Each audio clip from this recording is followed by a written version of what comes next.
მოგესალმებით მეგობრებო. ეს არის YouTube არხი საფეხბურთო ნიუსები. დღეს ჩვენ ვიდეოში შემოგთავაზებთ ხელსხლ ტრანსფერებსა და საინტერესო მოვლენებს ფეხბურთში. თუმცა სანამ ვიდეოს ყურებას დაიწყებთ, მინდა გთხოვოთ, რომ გამოიწეროთ ჩვენი YouTube არხი, რადგანაც ეს ჩვენ გვაძლევს ძალიან დიდ мотивაციას. ჩართოთ ზარის ღილაკი, რათა არ გამორჩეთ ჩვენი ვიდეოები.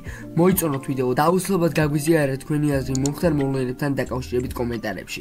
ახლა კი დავიწყოთ.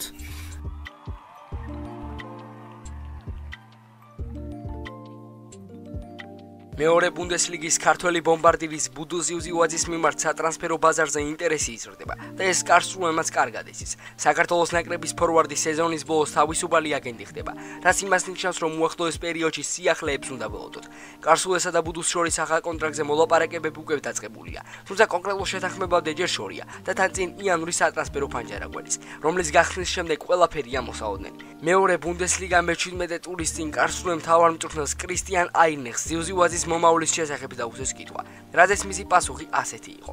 ბუდუს თაობაზე სიახლეებს ველი და ამ ხრივ ყოველთვის ფხიზლად ვარ, მაგრამ უნდა გითხრათ, რომ ამ მომენტისთვის მნიშვნელოვანი არაფერი ხდება. ყოველი შემთხვევისთვის ჩემს მაგიდაზე მაინც. გერმანული გამოცემა ბადენ 24 ბუდუს სატრანსფერო თემას ეხება და შესაძლო ტრანსფერის შესახებ წერს. ფაქტია, რომ ბომბარდირი ამჟამად სატრანსფერო ბაზარზე ყველაზე საინტერესო კადრი გახლავთ. ნებისმიერ შემთხვევაში ბუდუს მომავალთან დაკავშირებით უახლოეს პერიოდში სიახლეებს უნდა ველოდოთ. გადაწყვეტილება უნდა იქნას მიღებული, რადგან კლუბს ნამდვილად არ ენდომება, რომ ზაფხულში ფეხბურთელი უფასოდ დაკარგონ. აქვე გეტყვით, რომ ამჟამად კარსრუე მეორე ბუნდესლიგაში 16 ტურის შემდეგ 26 ქულით მე-7 ადგილზე იმყოფება და ლიდერთა სამეულს მხოლოდ 2 ქულით ჩამორჩება. კატალონიური გამოცემა სპორტის ინფორმაციით ბარსელონა ზაფხულში მარცხენა გარემარბის შეძენას გეგმავს. პრიორიტეტულია ისეთი ფეხბურთელის დამატება, რომელსაც გოლების გატანა და მეტოქის კარისთვის საფრთხის შექმნაში ლამინ იამალისავი დახმარების გაწევა შეეძლება. კატალონიური მედიის ცნობით სატრანსფერო ბაზარზე ბლაუგრანა რამდენიმე ფეხბურთელს აგვირდება და კლუბის სპორტულმა დირექტორმა დეკუმ მარცხენა გარემარბის პოზიციაზე შესაძლო კანდიდატების სამკაციანი სია შეადგინა. ამ სიაში არიან ხვიჩა კვარაცხელია, რაფაელ ლეაუ და მარკუს რაშფორდი. თუმცა სამივე ფეხბურთელში კატალონიელებს მნიშვნელოვანი თანხის გადახდა მოუწევთ.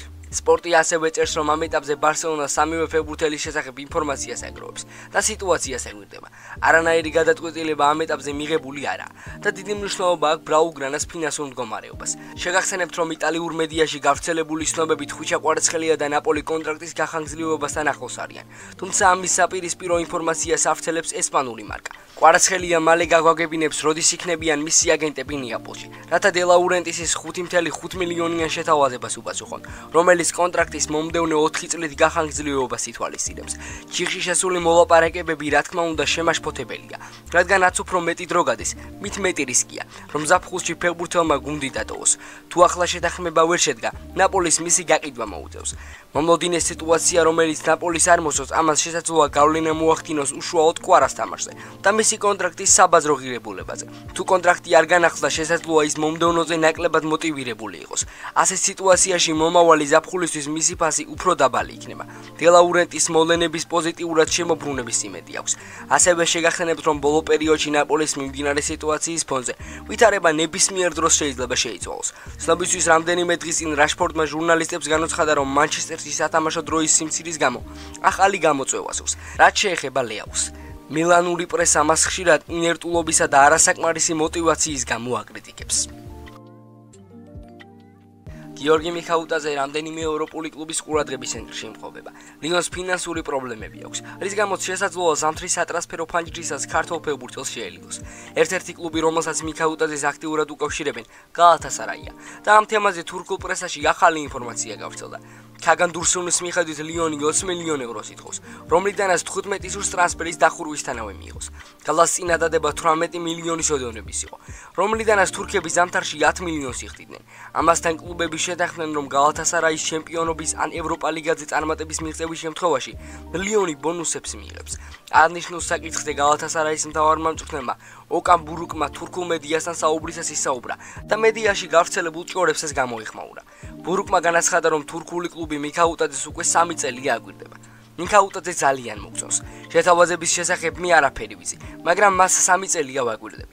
ის მნიშვნელოვანი მოთამაშეა, მაგრამ ახლა რომელიმე ფეხბურთელთან მოლაპარაკებას ნომერ პირველ პრიორიტეტად ვერ დავაყენებთ.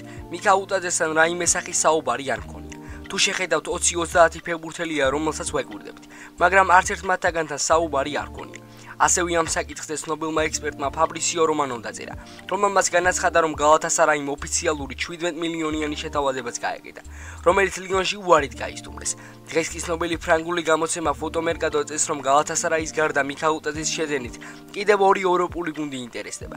სააგენტო ამტკიცებს, რომ ქართველი შემტევის დამატება ინგლისის პრემიერ ლიგის კლუბ ევერტონსა და გერმანიის ბუნდესლიგის მოქმედ ჩემპიონს ლევერკუზენს სურს.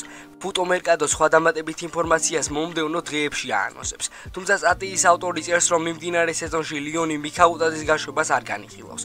ქართულ შემტევზე სამომავლო დიდი მედებს ამყარებს, თუმცა შესაბამისი შეთავაზების შემთხვევაში კლუბს ტრანსფერზე უარის თქმა გაუჭირდებათ. გიორგი მიხაუტაძე ლიონში ზაფხულის სატრანსფერო პანჯარაზე დაბრუნდა. მშობლიურ კლუბში დაბრუნება ქართველი შემტევისთვის მარტივი არ იყო, რაც მის შედეგზე გამოიხადებოდა, მაგრამ ბოლო პერიოდში მიხაუტაძემ საგრძნობლად გამოასწორა თავისი მდგომარეობა და ახლა ლიონის დეკემბრისთვის საუკეთესო ფეხბურთელის წოდებისთვისაც იბრძვის. საერთო ჯამში გიორგი მიხაუტაძემ ლიონის მაისურით 21 მატჩი ჩაატარა, სადაც თავი 7 გოლისა და 1 საგოლე გადაცემით გამოიჩინა. ესპანურ ლევანტესთან დაახლოებული სააგენტო მუნდო ლევანტე უდი გიორგი ქოჩორაშვილის მდგომარეობასთან დაკავშირებით ახალ ინფორმაციას ავრცელებს და ქართულ ნახევარმცველის დაბრუნების სავარაუდო თარიღს ასახელებს. სააგენტო წერს, რომ ქოჩორაშვილს ტერფზე პირველი ხარისხის დაჭიმულობა აღენიშნება, რის გამოც ერთი კვირით უქმობა მოუწევს. ქართულმა ნახევარმცველმა დაზიანება ლევანტეს ერთ-ერთ ვარჯიშზე მიიღო, რის გამოც ლა ლიგა 2-ის ბოლო ტურის მატჩი გამოტოვა, სადაც მისმა გუნდმა საკუთარ მოედანზე უსკესთან ფრედ 1-1 ითამაშა. გიორგი ქოჩორაშვილი ვარჯიშს სავარაუდოდ 30 დეკემბერს განაახლებს. მანამდე კი მას დამატებითი სამედიცინო შემოწმება ჩაუტარდება, რათა ყველა შესაძლო რისკი თავიდან იყოს არიდებული. ლევანტე ახლა ზამთრის შესვენებაზე გავიდა და ლა ლიგა 2-ის მომდევნო შეხვედრას 8 იანვარს სტუმრად ტენერიფეს წინააღმდეგ გამართავს. ფეხბურთის ისტორიისა და სტატისტიკის საერთაშორისო ფედერაცია ყოველწლიურ სხვადასხვა პოზიციის მიხედვით ჯილდოებს გასცემს. წლის საუკეთესო ფეხბურთელისა და მეკარის დასახელების შემდეგ იფიშმა ამჯერად საუკეთესო სანაკრებო მწვრთნელები დაასახელა. აღსანიშნავია, რომ ათეულში საქართველოს ეროვნული ნაკრების მწვრთნელი ვილი სანიონი მოხვდა. ტიტული წლის ევრო 2024 წლის გამარჯვებულს ესპანეთის ნაკრების მთავარ მწვრთნელს სერგო, რომელმაც 274 ქულა მიიღო. მეორე ადგილზე 148 ქულით არგენტინის ნაკრების დამრიგებელი ლუის სკალონი გავიდა. მესამე ადგილი კი საფრანგეთის ნაკრების მწვრთნელმა დაიკავა. დიდი ედერს 35 ქულა ერგო. რაც შეეხება სანიოს, ის რეიტინგში მე-9 ადგილს იკავებს. ფრანგმა სპეციალისტმა 6 ქულა მოიპოვა. მეგობრებო, დღეისათვის სულ ეს იყო. თუ მოგეწონათ ვიდეო, აუცილებლად გამოიწერეთ ჩვენი არხი და ლაიქეთ ვიდეო. ასევე არ დაგავიწყეთ გამოიჭროთ ჩვენი Instagram და TikTok გვერდები. ჩვენ კი შევხვდებით შემდეგ ვიდეოში.